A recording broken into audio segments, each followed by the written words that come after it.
Ենթավեռնագիրը կամ վերնագիրը կրթությունը որպես ռազմավարությունների ռազմավարություն։ Հայաստանի նոր տնտեսական պարադիգմի առաջին եւ առանցքային հիմքը կրթությունն է։ Առանց հասանելի արդիական եւ մրցունակ կրթական համակարգի եւ կրթությունը որպես ցկյանս ապրելակերպ որդեգրելու բարեփոխումների արդյունավետությունը տուժում է։ Կրթված իր իրավունքներն ու պարտականությունները գիտակցող քաղաքացիները պետության, ազատության եւ ժողովրդավարական կենսունակության ամենահուսալի հենարանն են։ Կրթությունն այլևս պարզապես մեկ ճյուղային քաղաքականություն չէ, այլ դոկտրինի առանցքը, որը կանխորոշում է տնտեսական զարգացման ծավալն ու բովանդակությունը, պետական կառավարման արդյունավետությունն ու ճկունությունը, ազգային ինքնության ամրությունը եւ պետականության հարատեվության օրակարգի հաջողությունը։ Եվ հաջորդ մեջբերումը դոկտրինի նպատակը Հայաստանի տնտեսական եւ ինստիտուցիոնալ զարգացման նոր տրամաբանության հաստատումն է, տնտեսությունը դիրքավորելով որպես ինքնիշխանության, անվտանգության եւ երկարաժամկետ կայունության հիմք, որի առանցքում կանգնած է կրթված, այսպիսով ազատ, կարող եւ ստեղծարար քաղաքացին։ Սա շատ կարեւոր արձանագրում է այն տրամաբանությամբ, որ ես ուզում եմ մեր ուշադրությունը հրավիրել, որ երբ որ մենք քաղաքացի ենք ասում, մենք քաղաքացի ասելով նկատի ունենք բնականաբար այդ թվում պաշտոնյաներին, ներառյալ այս դահլիճում գտնվող պաշտոնյաներին։ Եվ ինչպես մենք վերջին շրջանի մեր որոշումներում արձանագրել ենք, երբ որ մենք ասում ենք կրթությունը ցկյանս գործընթաց է եւ առանց սեփական կրթական մակարդակը բարձրացնելու հաջողություն չի կարող լինել, դա վերաբերվում է նաև մեզ, բոլոր պետական պաշտոնյաներին եւ մենք մեր որոշումներով նաև ստեղծում ենք համակարգ, որպեսզի ոչ միայն հնարավոր դարձնենք պետական պաշտոնյաների եւ ընդհանրապես բոլորի համար կրթությունը, այլև որոշակի կառուցակարգեր սահմանենք, որում պետական պաշտոնյայի գործունեությունը կարողանանք գնահատել նաև այդ տեսակետից, ինչքանով է ինքը զբաղվում իր կրթությամբ եւ ինչքանով է որդեգրում կրթությունը որպես ցկյանս գործունեություն եւ ապրելակերպ։ Այս իմաստով ես ուզում եմ մեկ դիտարկում անել կապված մեր վերջին շրջանի քննարկումների հետ, որովհետև մենք արդեն բավականին երկար անընդհատ քննարկում ենք եւ կայացնում ենք որոշումներ, որը վերաբերվում է ռազմավարությունների աստիճանակարգությանը։ Եվ մենք նաեւ վերջին շրջանում ռազմավարությունների հետ կապված որոշում ենք կայացրել, որ մենք 6 ռազմավարություն ենք ունենալու, եւ ես կարծում եմ, որ այս համատեքստում մենք այդ որոշումը պետք է լրացնենք նրանով, որ ինչ որ ձևով մեր 6 ռազմավարությունների կենտրոնում պետք է լինի կրթության ռազմավարությունը, որպեսզի այս դոկտրինի եւ այս տրամաբանության հետագա կիրարկումը այդպիսով տեղի ունենա, այսինքն կրթության ռազմավարությունը պետք է ռազմավարությունների աստիճանակարգության մեջ ունենա առաջնային եւ կենտրոնական դիրք, եւ սա նույնպես մի արձանագրում է, որը նոր է մեզանում, բայց կարծում եմ ամբողջությամբ բխում է այն ռազմավարությունների տրամաբանությունից, որով մենք մինչև այս դե ֆակտո եւ ինտուիտիվ առաջնորդվել ենք, այս բայց սկսած արդեն նաեւ դե յուրե հաստատված որոշման պետք է առաջնորդվենք։ Հաջորդ նրբությունը ըստ էության առաջին անգամ Հայաստանը նպատակաուղղված ձևավորում է տնտեսություն ելնելով տարածաշրջանային կայուն խաղաղության պայմաններից։ Խաղաղության օրակարգը արմատապես փոխում է տնտեսության կառուցվածքը, մրցակցային միջավայրը, լոգիստիկան եւ արտահանման շուկաների հասանելիությունը, ստեղծելով զարգացման բոլորովին նոր հնարավորություններ։ Այսինքն մեր Հայաստանի տնտեսական եւ ինստիտուցիոնալ վերափոխման դոկտրինը նաեւ պայմանավորված է տարածաշրջանային եւ արտաքին քաղաքական այն նոր միջավայրով, որը ձևավորվում է Հայաստանի Հանրապետության շուրջ եւ խաղաղության բանաձևը խաղաղության պայմաններում տնտեսությունը նույնպես որոշակիորեն պետք է վերափոխվի, դիրքավորվի, ինչը հենց այս օրերին մեր աչքի առաջ տեղի է ունենում, եւ իհարկե հաստատված խաղաղությունը եւ հաստատված խաղաղության ինստիտուցիոնալացումը մեր առաջնահերթությունների շարքում է, որը անխուսափելիորեն իր արտահայտությունը պետք է ունենա նաեւ տնտեսության մեջ։ Հաջորդ նրբությունը այն է, որ պետությունն իր վրա է վերցնում ակտիվ եւ պատասխանատու դերակատարում կենսական նշանակություն ունեցող ենթակառուցվածքներում, էներգետիկ, տրանսպորտային, ջրային, թվային եւ անվտանգային համակարգերում, միաժամանակ ապահովելով պետական սեփականության թափանցիկ եւ տնտեսապես հիմնավորված մասնավորեցումային ոլորտներում, որտեղ դա նպաստում է մրցակցությանը եւ արդյունավետությանը։ Այսինքն մենք այս դոկտրինով ավելի մեծ պատասխանատվություն ենք վերապահում պետությանը, կառավարությանը,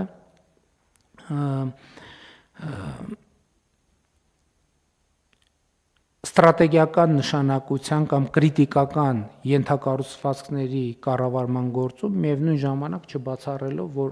այնտեղ, որտեղ որոշակի պայմաններում նաև մասնավորի ներգրավման, մասնավորեցման, մասնավոր կառավարման հանձնելու բանաձևերը կարող են աշխատել, մենք մեզ չենք սահմանափակում նաև այդ տրամաբանությամբ։ Բայց նոր պայմաններում տնտեսության համար կարևորագույն գործոններից մեկը արհեստական բանականությունը եւ թվային տեխնոլոգիաներն են, որոնք այս համատեքստում մենք պետք է դիտարկենք ոչ թե որպես առանձին ոլորտ,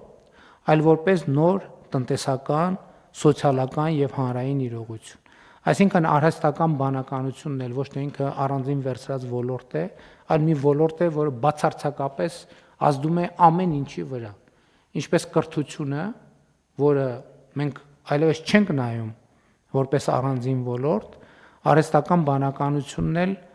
առանց անկախ դրանից մենք կնայենք թե չենք նայի, ինքը արդեն մի ոլորտ է, որը բացարձակապես ամեն ինչի վրա ազդում է ընդհանուր հանրային հարաբերությունների, աշխատանքի արդյունավետության, կրթության, գիտելիքի եւ այդպես շարունակ, եւ մենք պետք է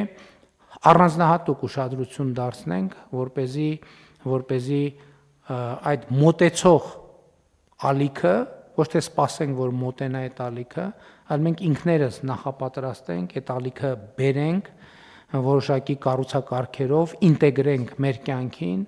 մեր հանրային կյանքին, պետական կյանքին, բոլոր ոլորտներում, եւ սրա համար պետք է որոշակի նախապատրաստական աշխատանքներ, որը իհարկե մենք ինչ որ ձևով արդեն իսկ սկսել ենք, բայց շատ կարեւոր է, որ մենք ռազմավարական նշանակության փաստաթղթում դա արձանագրենք։ Արհեստական բանականության հետ կապված կա մի լրացուցիչ գործոն, որը վերաբերվում է էներգետիկ համակարգին, որովհետև արհեստական բանականությունը եւ արհեստական բանականության կենտրոնները իրենք էլեկտրաէներգիայի սպառման խոշոր կենտրոններ են, այսինքն արհեստական բանականության զարգացմանը զուգընթաց էլեկտրական էներգիայի սպառումը աճում է մեր պատկերացումներով անհամաչափորեն։ Այսինքն այդտեղ նույնիսկ կարող ենք խոսել երկրաչափական պրոգրեսիայի մասին արհեստական բանականության բնականon սովորական աճի պայմաններում, ինչը նշանակում է, որ մենք էներգետիկայի զարգացմանը պետք է առանձնահատուկ ուշադրություն դարձնենք, բայց այստեղ մեզ համար բացվում են նոր հնարավորություններ, որովհետև Հայաստանի Հանրապետությունը շատ հարուստ է վերականգնվող էներգետիկայի ռեսուրսներով, մասնավորապես արևային էներգիան մեծ պոտենցիալ ունի Հայաստանի Հանրապետությունում եւ այդ պոտենցիալը մենք պետքա ճիշտ եւ ճշգրիտ օգտագործենք։ Ընդ որում ես գիտեմ, որ այստեղ էլ մենք բախվել ենք եւ բախվում ենք մի իրավիճակի հետ, երբ որ ոլորտում մենք հիմնականում նոր իմացություն եւ գիտելիք ձեռք բերելու մեծ պահանջ ունենք, բայց այդ պահանջը բավարար չափով չի լրացվում իմ դիտարկմամբ եւ մենք չենք կարող եւ այս թեմային առաջիկայում մենք պետք է անդրադառնանք, չենք կարող ասել, գիտեք, ինչ հիմա մենք վերականգնվող էներգետիկայի զարգացումը պետքա դանդաղեցնենք կամ կանգնեցնենք, մինչեւ մենք կհասցնենք այդ գիտելիքի հետևից։ Սա բացարձակապես կարծում եմ անընդունելի է, ոչ պետք է մենք թողենք, որ վերականգնվող էներգետիկան զարգանա եւ մի բան էլ խթանենք վերականգնվող էներգետիկայի զարգացումը, որովհետեւ այստեղ խոսքը այդ թվում մեր էներգետիկ անվտանգության եւ անկախության մասին է եւ մենք պատմական շանս ենք ստացել այդ թվում էներգետիկ առումով լինել շատ ավելի ինքնաբավ, շատ ավելի անկախ եւ շատ ավելի ինքնիշխան։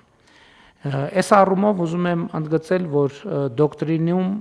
առանձնահատուկ նշանակություն ունի էներգետիկ վերափոխման օրակարգը, որը նախորդ իմ ասացի հետ ունի ուղղակի եւ անուղղակի կապ։ Բացի այն, որ մենք էլեկտրական էներգիայի արտադրության վերաբերյալ մեր պատկերացումները պետք է փոխենք։ Մենք էլեկտրական էներգիայի եւ ընդհանրապես էներգիայի սպառման մասին մեր պատկերացումները պետք է փոխենք, որովհետեւ շատ կարեւոր է արձանագրել, որ այն ինչ մեզ հայտնի բառով անվանվում է էներգախնայողություն, այստեղ խոսքը տասնյակ եւ հարյուրավոր միլիարդների ռեսուրսներ ազատելու եւ այդ ռեսուրսները զարգացման այլ ոլորտներում ներդրելու հնարավորության մասին է։ Հիմա չնայած աշխարհում այլևս էներգախնայողություն արտահայտությունը չի օգտագործվում, որովհետեւ դա արդեն համարվում է հնացած արտահայտություն, այլևս խոսվում է էներգետիկ վերափոխման մասին, երբ որ ամեն կիլովատ ժամը ինքը կոնկրետ հաշվարկի մեջ է դրված եւ կոնկրետ տրամաբանության մեջ է դրված։ Միջարոտ չնայած երկարում է, բայց ես ուզում եմ մի օրինակ բերեմ, որ նաեւ հանրությանը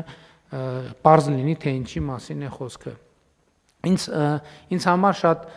շատ տպավորվել է բոլորովին վերջերս նախորդ տարի մեր հարգարժան թոշակառուներից մեկի հետ ունեցած իմ խոսակցությունը, երբ որ նա ասում էր, որ 50 քանի հազար դրամ թոշակ է ստանում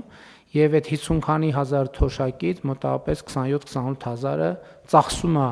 տունը տաքացնելու վրա, բայց արդյունքում տունը չի էլ տաքանում։ Եվ ինքը ասում էր, որ հիմա դու պետք է կառավարությունը թոշակը բարձրացնի, որպեսզի ինքը գոնե կարողանա տաքանալ։ Ես սկսեցի հետազոտել այդ իրավիճակը կոնկրետ հասցեով, կոնկրետ տնով։ Եվ ես արձանագրեցի ինձ համար, եթե մենք օրինակ վերցնենք եւ 20000 դրամով բարձրացնենք թոշակը,